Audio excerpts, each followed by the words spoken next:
మన ఆంధ్రప్రదేశ్, తమిళనాడు, ఒడిస్సా తీరాల్లో సముద్రం ఈ మధ్య కోపంగా మేల్కొంటోంది. భారీ వర్షాలు, గాలులు, వరదలు ఇలా వస్తున్నాయి.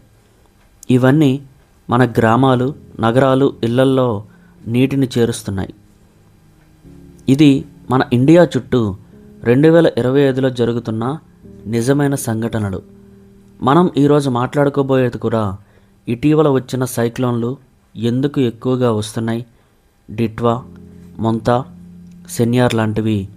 ఇవన్నీ మనకేమైనా పెద్ద సమస్యలు తెచ్చిపెడతాయా? మనం ఒక్కొక్కటిగా మాట్లాడుకుందాం. సైక్లోన్ అంటే ఏమిటి? సైక్లోన్ అంటే సముద్రంలో ఏర్పడే భారీ తుఫాను. గాలులు 60 నుంచి 100 కిలోమీటర్ల వేగంతో తిరుగుతూ భారీ వర్షాలను తీసుకొస్తాయి. ఇది మన బే ఆఫ్ బెంగాల్, అరేబియన్ సముద్రాలలో ఎక్కువగా ఏర్పడుతుంది. ఎందుకంటే మన సముద్రాలు వేడెక్కుతున్నాయి. సైక్లోన్ అంటే సముద్రం యొక్క కోపం అనుకోవచ్చు. గాలులు, వర్షాలు, వరదలు తెచ్చి మన గ్రామాలు, నగరాలని దెబ్బతీస్తుంది. 2025లో మన ఇండియా చుట్టూ ఎన్ని సైక్లోన్లు వచ్చాయి? ఈ ఏడాది బే ఆఫ్ బెంగాల్లో 4 సైక్లోన్లు వచ్చాయి. మొదటిది మొంతా, అక్టోబర్ 26 నుంచి 29 వరకు. తమిళనాడు, ఆంధ్రప్రదేశ్ తీరాలపై ల్యాండ్ఫాల్ ఎక్కువగా ఉంది. 90 నుంచి 100 కిలోమీటర్ల వేగంతో గాలులు వీచాయి. 46 మరణాలు, వరదలు సంభవించాయి. రెండవది సెన్యార్, అక్టోబర్ మధ్యలో వచ్చింది. దక్షిణ భారతదేశంలో భారీ వర్షాలు పడ్డాయి. గాలి కూడా ఎక్కువగానే వీచింది. మూడవది డిట్వా, నవంబర్ 27న ఏర్పడింది. నవంబర్ 30 వరకు కొనసాగవచ్చు. తమిళనాడు, పుదుచ్చేరి, దక్షిణ ఆంధ్రప్రదేశ్ తీరాలపై ల్యాండ్ఫాల్ ఎక్కువగా ఉంటుంది. 56 మరణాలు శ్రీలంకలో ఆల్రెడీ జరిగాయి. మన దేశంలో మొత్తం 46 మరణాలు జరిగాయి. చాలా గ్రామాలు వరదల్లో మునిగిపోయాయి. ఇప్పుడు మనం ముఖ్యంగా మాట్లాడుకోవాల్సింది ఏంటంటే, సైక్లోన్లు ఎందుకు ఎక్కువగా వస్తున్నాయి, ఒకదాని వెంటే ఇంకొకటి ఎందుకు వస్తుంది? మొదటి కారణం క్లైమేట్ చేంజ్. మన సముద్రాలు వేడెక్కుతున్నాయి. బే ఆఫ్ బెంగాల్, అరేబియన్ సముద్రాలలో వాటర్ టెంపరేచర్ 2 నుంచి 3 డిగ్రీల వరకు పెరిగింది. వేడి సముద్రం ఉంటే ఎక్కువ తేమ పుట్టుకొస్తుంది. ఎక్కువ తేమ ఉంటే ఖచ్చితంగా అది తుఫానుగా మారే అవకాశం ఉంటుంది. రెండవ కారణం ఎల్ నినో ఎఫెక్ట్. 2025లో ఎల్ నినో బలంగా ఉంది. ఇది పసిఫిక్ సముద్రంలో వేడి మార్పు వలన జరుగుతుంది. దాని వలన మన బే ఆఫ్ బెంగాల్లో ఎక్కువగా తేమ పెరుగుతుంది. తేమ ఎక్కువగా పెరిగితే ఖచ్చితంగా సైక్లోన్ పుట్టుకొస్తుంది. మూడవ కారణం గ్లోబల్ వార్మింగ్. కార్బన్ గ్యాస్ల వలన కూడా ఆకాశం వేడెక్కుతుంది. సముద్రాలు ఆటోమేటిక్గా వేడెక్కుతున్నాయి. తదుపరి మనకు తుఫాన్లు వస్తున్నాయి.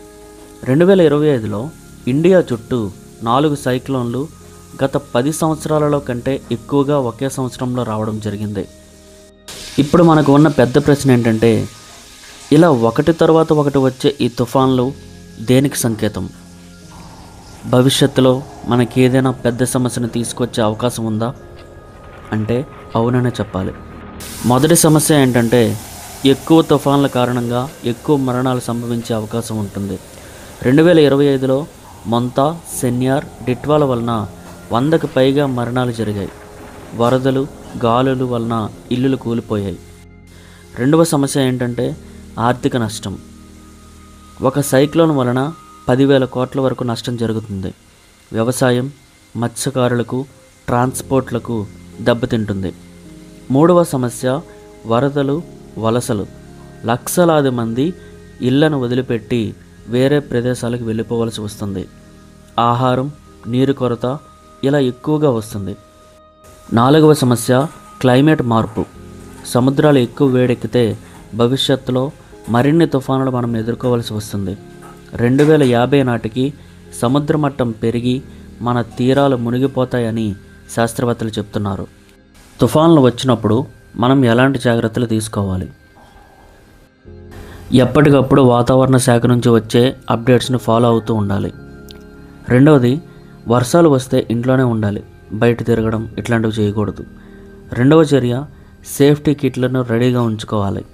టార్చ్ లైట్, మెడిసిన్, నీరు, బిస్కెట్లు, ఇంకేదైనా ఆహార పదార్థాలు ఇట్లాంటివన్నీ రెడీగా ఉంచుకోవాలి. మూడవ చర్య గ్రామాల్లో కమ్యూనిటీ హెల్ప్, పొరుగు వాళ్ళతో కలిసి సహాయం చేయాలి. నాలుగవ చర్య క్లైమేట్ చేంజ్ను ఆపాలి, అంటే ప్లాస్టిక్ని తగ్గించి చెట్లని నాటాలి. ప్రభుత్వం సైక్లోన్ రెస్క్యూ ఫోర్స్ పెంచుతోంది. సైక్లోన్ వస్తే మనం భయపడాల్సిన అవసరం లేదు, కానీ ఖచ్చితంగా సిద్ధంగా మాత్రం ఉండాలి. మనం కలిసి పోరాడితే సమస్యలు తగ్గుతాయి. మన భారతదేశ తీరాలపై వస్తున్న సముద్రం యొక్క మార్పు గురించి మీరేమనుకుంటున్నారు? కిందన కామెంట్లో చెప్పండి. వీడియో నచ్చితే లైక్ చేసి మీ ఫ్రెండ్స్కి కూడా షేర్ చేయండి. అలాగే ఛానల్ సబ్స్క్రైబ్ చేసుకోవడం మాత్రం మర్చిపోవద్దు.